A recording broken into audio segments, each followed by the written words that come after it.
नमस्कार बच्चों। चलिए एक बार फिर से स्वागत है आपका अपने YouTube channel Hindi by Anita ma'am पर। आप व आपका परिवार कुशल मंगल से होंगे, इसी कामना के साथ बढ़ते हैं हम आगे हमारे टॉपिक की तरफ। तो जैसा कि आप सभी जानते हो, हम पढ़ रहे हैं अलंकार, और अलंकार में जो हमारा पिछला अलंकार था वो था उत्प्रेक्षा अलंकार। हमने पढ़ा था कि उत्प्रेक्षा अलंकार में क्या होता है, उपमेय की उपमान में संभावना होती है। जैसे कि आप जानते हो, उपमा अलंकार में हमारा क्या था, उपमेय की उपमान के साथ समानता। दो अलग अलग चीजें, सिर्फ उनकी समान बात, वो क्या थी, उपमा।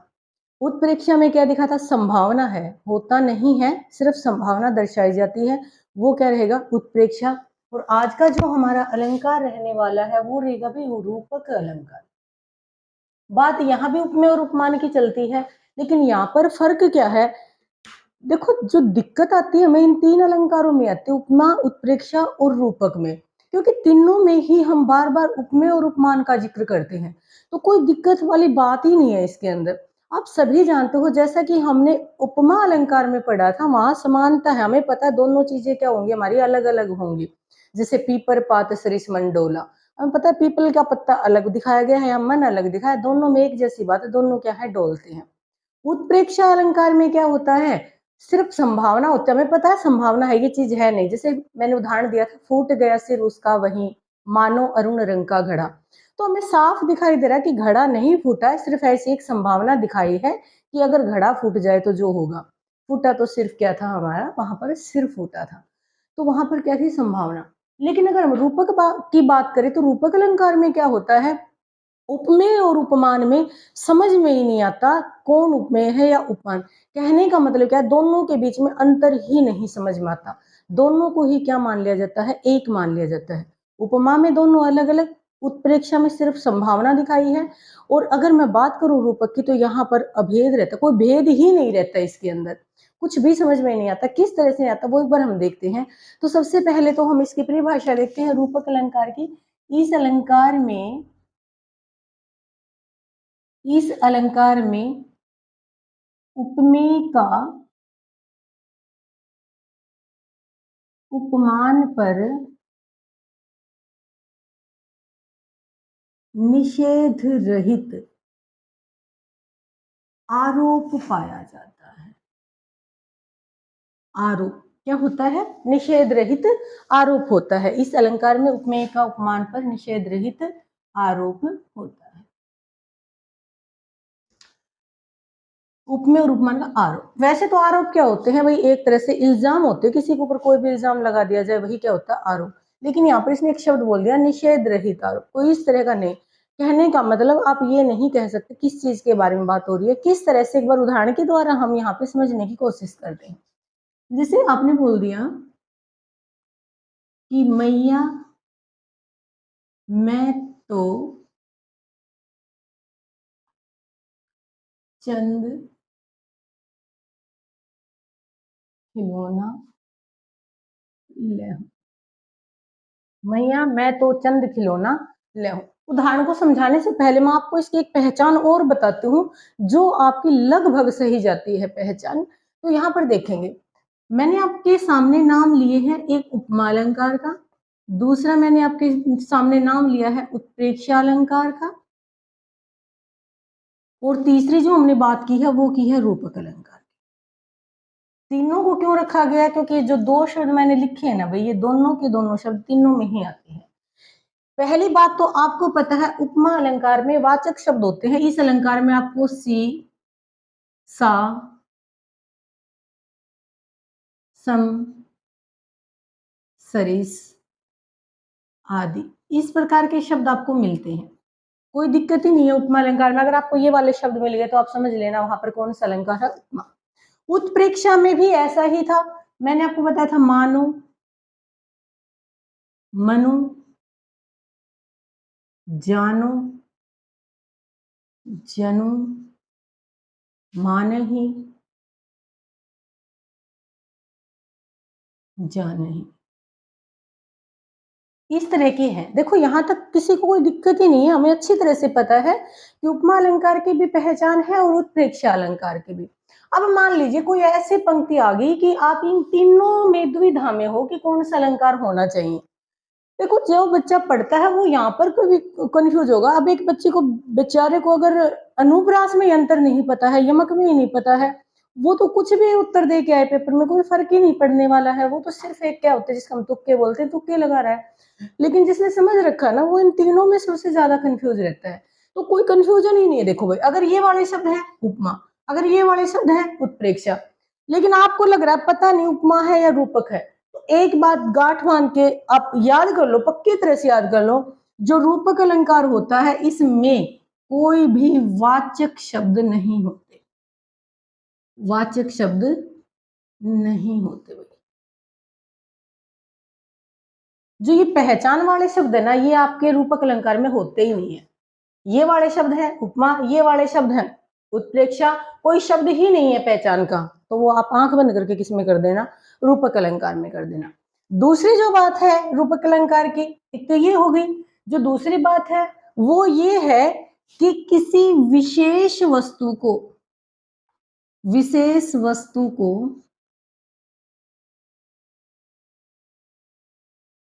सामान्य समझ लिया जाता है। इस अलंकार में किसी विशेष चीज को क्या समझ लिया जाता है, सामान्य समझ लिया जाता है। किस प्रकार से, वो एक बार मैं इस उदाहरण में आपको समझाने की कोशिश कर रही हूँ। अब देखो, हमें दिखाई दे रही है, हमारे पास दो चीजें हैं यहाँ पर, उपमेय और उपमान, दो चीजें दे रखी। पूरी पंक्ति में आप अगर देखोगे तो कोई भी पहचान के शब्द नहीं है। आपको यहां से भी पता चल जाएगा कि अलंकार कौन सा है, यहाँ पर रूपक अलंकार है। दूसरी बात है, ये पंक्तियां कब की हैं, ये पंक्तियां हैं श्री कृष्ण के बाल रूप की। जब वो बचपन में बाल्यावस्था में एक बार चांद को देखते हैं, तो वो माता यशोदा के सामने हठ करते हैं, जिद करते हैं कि मुझे वो खिलौना चाहिए। ध्यान रहे भाई, अगर बच्चा ये बोल देता ना, मैया मैं तो चंद सा खिलौना ले हूं, यहाँ से देखिए आपको सारा जो आपका कंफ्यूजन है वो यहाँ पे ही खत्म हो जाएगा। अगर बच्चा कहता कि मैया मैं तो चंद सा खिलौना ले हूं, तो बच्चा क्या कहना चाहता है, मैं चांद के जैसा खिलौना लूंगा।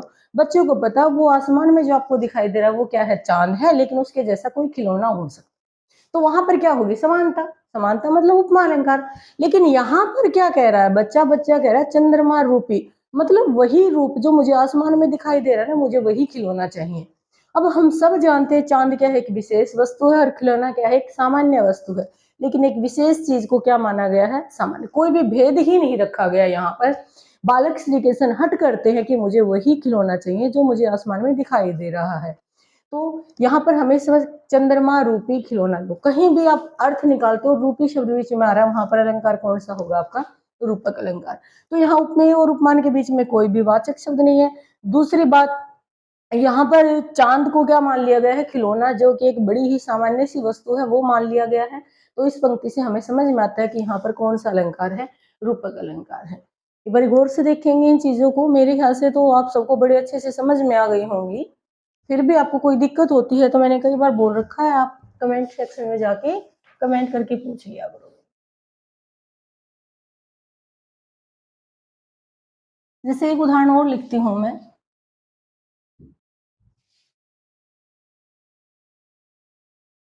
चरण कमल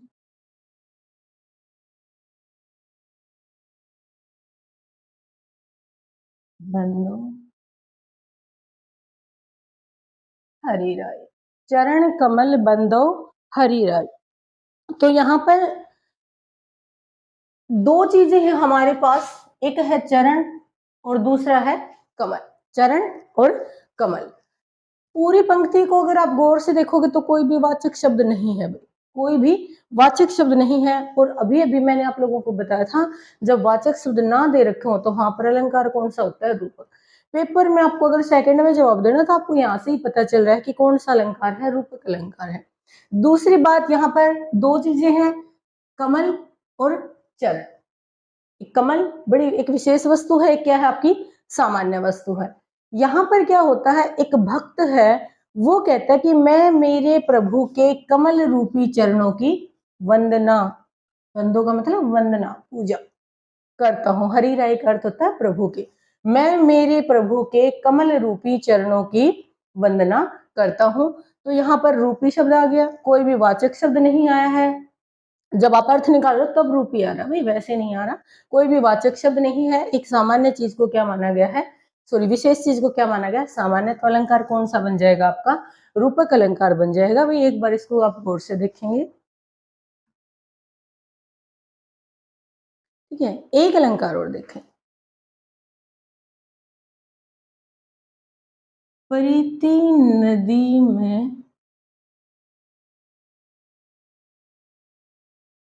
पाऊ ने बोरियो,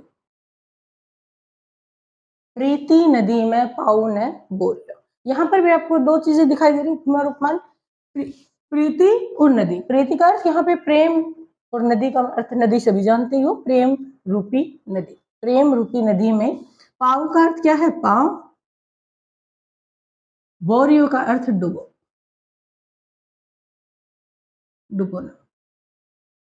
कि प्रेम रूपी नदी में कभी भी पैर न डुबोना। तो यहाँ पर प्रेम बड़ी ही एक विशेष चीज माना गया है। नदी है ये हमारी क्या है, एक सामान्य सी वस्तु है, लेकिन यहाँ पर प्रेम को ही क्या, प्रेम रूपी नदी में प्रेम को ही क्या कह दिया गया है, एक नदी कह दिया गया कि प्रेम क्या है, एक नदी के समान है, जिसमें कभी पांव नहीं डुबोने चाहिए, क्योंकि जो उसके अंदर गया सो डूब जाएगा। तो यहाँ पर आपका अलंकार कौन सा रहेगा भाई, रूपक अलंकार। ठीक है, चलिए बढ़ते हैं आगे की तरफ, हम एक अलंकार और पढ़ते हैं।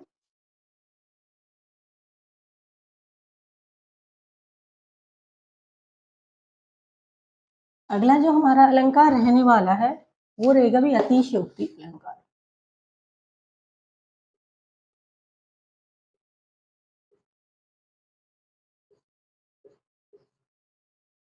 अतिशयोक्ति अलंकार। अतिशयोक्ति शब्द दो शब्दों से बना है, अतिशय है प्लस में उक्ति। अतिशय है प्लस में उक्ति। उक्ति का अर्थ हो गया बात, कुछ भी कहना, जो हम कहते हैं कोई बात है वो। अति करना, किसी चीज को बहुत ज्यादा बढ़ा चढ़ाकर। जब आप किसी भी बात को अत्यधिक बढ़ा चढ़ाकर कहते हैं या सुनते हैं, वहां पर क्या होती है, अतिशयोक्ति।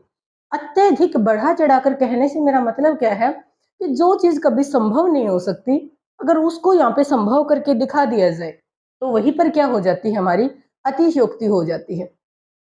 अगर कोई कहे कि पर्वत है वो आसमान में उड़ रहे हैं, पर्वत आसमान में उड़ रहे हैं, सोचने की बात है भाई, पर्वत उड़ ही नहीं सकते आसमान में। वो अलग बात है, हमारी धार्मिक भावना है, हनुमान ने तो उड़ा दिया था भी अपने हाथ लेके, तो हम उसकी बात नहीं कर रहे हैं। लेकिन अगर कोई वास्तव में कहता है भाई वो हिमालय तो आज है ना, उन्होंने उस साइड में गया, दूसरी दिशा में गया, उड़ के जा रहा था, मैंने देखा था, कोई ऐसे अगर बोल रहा है, तो वो क्या है, अतिशयोक्ति।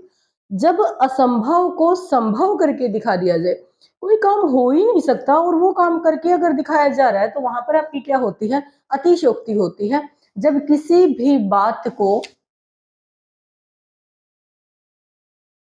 अत्यधिक बढ़ा चढ़ाकर कहा जाए, जब किसी भी बात को अत्यधिक बढ़ा चढ़ाकर कहा जाए, या फिर असंभव को संभव करके बताया जाए। जब किसी भी बात को बहुत ज्यादा बढ़ा चढ़ाकर कहा जाता है, या फिर असंभव को संभव करके दिखाया जाता है, वहां पर हमारा जो अलंकार रहता है वो होता है भाई अतिशयोक्ति अलंकार। किस प्रकार से, एक बड़ा ही प्रसिद्ध सा है उदाहरण, जो हर बच्चे ने पढ़ रखा होगा, आराम से सुन भी रखा होगा। तो एक बार वही चीज हम देखते हैं यहाँ पर। हनुमान की पूंछ में, हनुमान की पूंछ में लगन न पाई आग। हनुमान की पूंछ में लगन न पाई आग, लंका सिगरी जल गई, गए निशाचर। एक बार देखें इस पंक्ति को, लिखना चाहते हो तो आप लिख सकते हैं। हनुमान की पूंछ में लगन न पाई आग, लंका सिगरी जल गई, गए निशाचर भाग। देखो वैसे तो नॉर्मली क्या होता है, जब बच्चा इस पंक्ति को सुनता है ना, तो उसको यहाँ पर कोई अतिशयोक्ति ही नजर नहीं आती है, क्योंकि हम लोगों ने बहुत बार पढ़ रखा है, सुन रखा है कि हनुमान की पूंछ में रावण की सैनिकों ने आग लगा दी और फिर हनुमान ने पूरी की पूरी लंका को जला दिया, वहां सब कुछ तहस नहस कर दिया। तो वहां पर अतिशयोक्ति नहीं होनी चाहिए भाई, वहां तो वीर रस की बात हो रही है। लेकिन गौर से देखें, हनुमान ने लंका को तब जलाया था जब उसकी पूंछ में आग लगाई थी। पहले आग लगी थी, उसके बाद लंका जली थी। लेकिन यहाँ पर क्या कहा गया है, हनुमान की पूंछ में लगन न पाई आग, लगन न पाई, आग लगी नहीं थी। अगर आग लगने के बाद की बात होती फिर तो कोई अतिशयोक्ति थी ही नहीं। यहाँ पर हनुमान की पूंछ में आग लगी ही नहीं कि सारी की सारी लंका जल गई और सारे जो राक्षस थे, उनके दैत्य थे, दानव थे, वो डरकर भाग गए। तो इन पंक्तियों में हनुमान की वीरता को बहुत ज्यादा बढ़ा चढ़ाकर कहा गया है, असंभव को संभव करके दिखाया गया है। भाई बिना आग लगे ही सब कुछ जल गया, तो ऐसा नहीं हो सकता है। इसलिए अलंकार कौन सा रहेगा आपका, अतिशयोक्ति अलंकार रहेगा। जैसे एक उदाहरण और देखते हैं हम, देख लो यह साकेत नगरी जा रही है स्वर्ग से मिलने।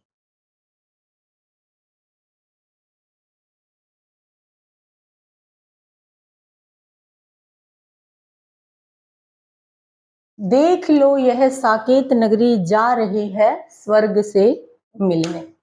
तो यह साकेत नगरी मलिक मोहम्मद जायसी की रचना है पद्मावत, जिसमें साकेत नगरी का जिक्र किया गया है, जो बहुत ज्यादा सुंदर है, बहुत अधिक सुंदर है। तो उसकी सुंदरता के बारे में अगर बता रहा है कवि, फिर तो कोई बात नहीं है। लेकिन उसकी सुंदरता को इस हद तक बढ़ा चढ़ा के कह दिया कि वो तो ऐसी सुंदर है कि कहाँ चली गई, स्वर्ग में जा रही है मिलने के लिए, स्वर्ग से मिलने के लिए जा रही।